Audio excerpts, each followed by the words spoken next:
My name is Matt Hyman. My wife Christina and I have been at Redeemer for, I think we're starting our seventh year. We have two kids. Finley is 3. Judah is a little over 1. My wife currently stays home with our 2 kids. And I work at UAB. I'm an attending ER doc there. Within emergency medicine, kind of my sort of academic niche is international emergency medicine and global health, which is kind of parlayed in pretty significantly with this past spring and late winter and spring with kind of the arrival of COVID. And sort of it was on our radars, a lot earlier than March, and kind of saw this coming. Maybe not the degree that it was coming or had the potential to, but anyway, it was on our radars. So there's been a lot of highs and lows to this season. I think it's easy to talk about the lows. Maybe I should force myself to talk about the highs first. There was a general respect and response that I feel like the American populace had, like mid to late March, early April. The community, there was a groundswell that really supported healthcare workers, especially people that are kind of obvious frontline people. Like we were having meals arriving to the ER, like for lunch and dinner. I mean, no one's bought me a meal in the ER ever. No one's ever had a good day ever in the ER. But there was community support. There was a general understanding of like, I'm going to go to the ER for some true emergency. If not, they're up to their eyeballs and dealing with something bad. And so I'm just going to support them in any way that I could. That was a really great experience. That was a high. The lows probably, unfortunately, outweigh it a lot. For me, my work never slowed down. I continued to go to night shifts and evenings and mornings and continued to plug away. Yet the stress of work kind of mounted much higher.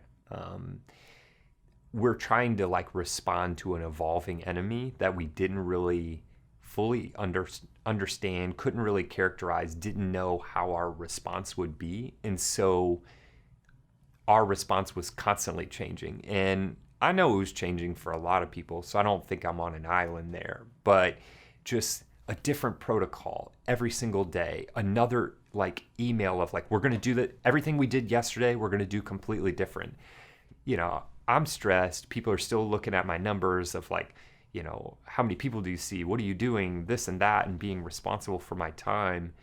And yet the whole time there's this underpinning of the risk that I'm putting myself in, doing the highest risk procedures of putting people on ventilators and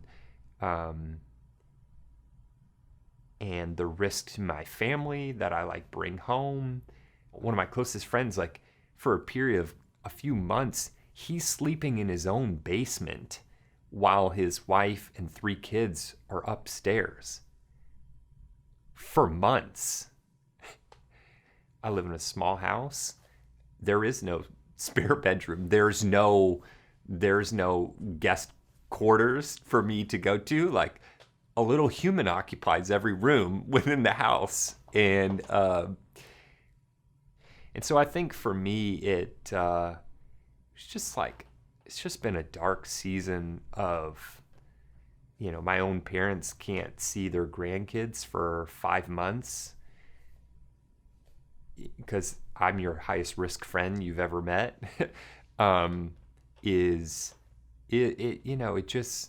It wears on you. And then, the not having the normal outlets of the library story times, the mom's day out, day school, preschool, friend hangouts, the throw all your kids in a playroom and close the door kind of thing. It'll just wear on you. And I think one of the things that COVID has done or this season, I'll say in general, has just eroded a sense of security in a lot of ways. Jobs aren't always secure. Your own health through your work, which you shouldn't fear that at all, gets eroded when there's concerns over whether there's going to be PPE or not. What is my own sense of security for my provision for my family? What is my professional sense of professional sense of worth? And so I think COVID has been like this silent thief in questioning a lot of these things along the way. We've had to question. This has been a season of pruning for me, for my family. Each season I keep wondering, God, like, how are you going to keep teaching me through each of these seasons? I thought marriage was a whopper. I thought having a kid and the changes that brought was something. Too, obviously, now you went from zone to like man to man. And now you put 2 kids in a 1,200 square foot house in Crestwood with a pandemic where they can't see their friends. Is he trying to prove something?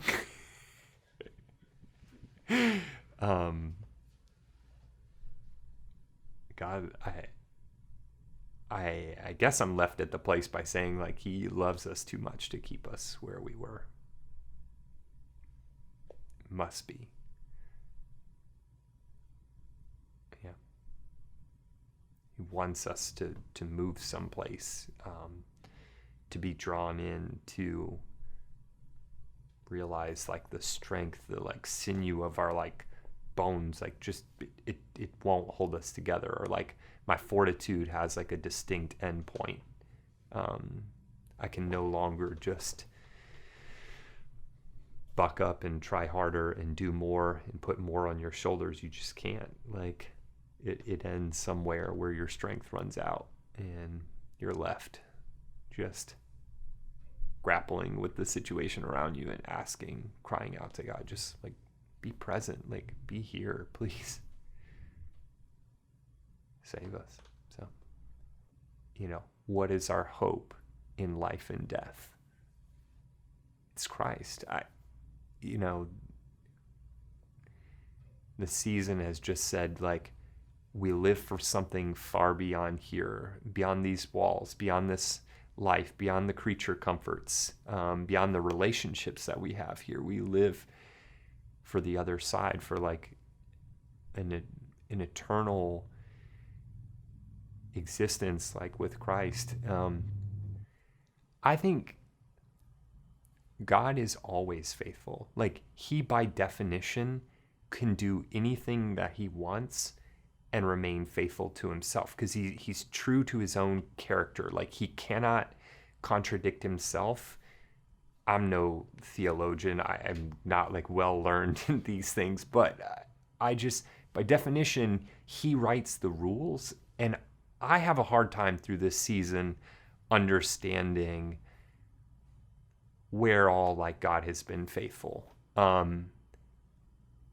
But I don't write his rules, and he is justified in himself. I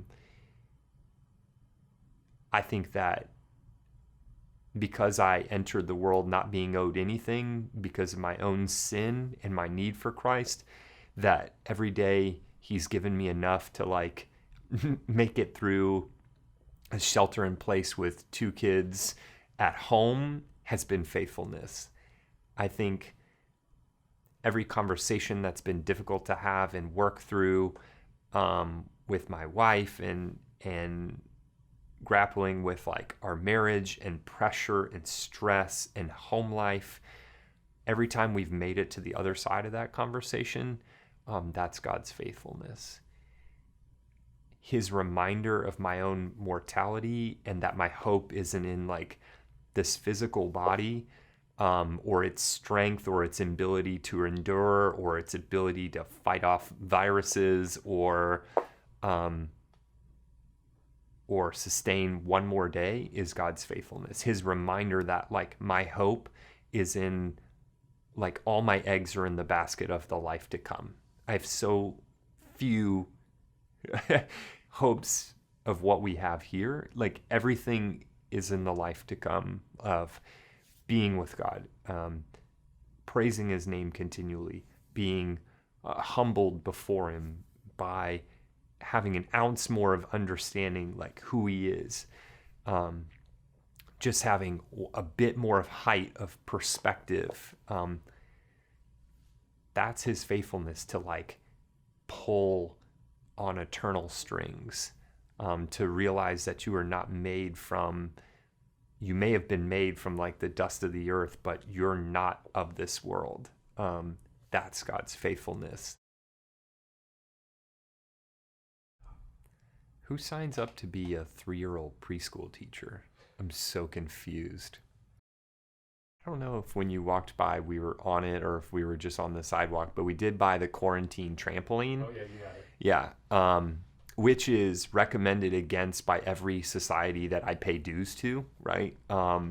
Every single one of them says that this is a bad idea and you should never recommend it. So we bought one before there was a rush on them. And now, yeah, I don't know if maybe you can get one now in August, but you couldn't buy one in like May or June. But that was the best investment.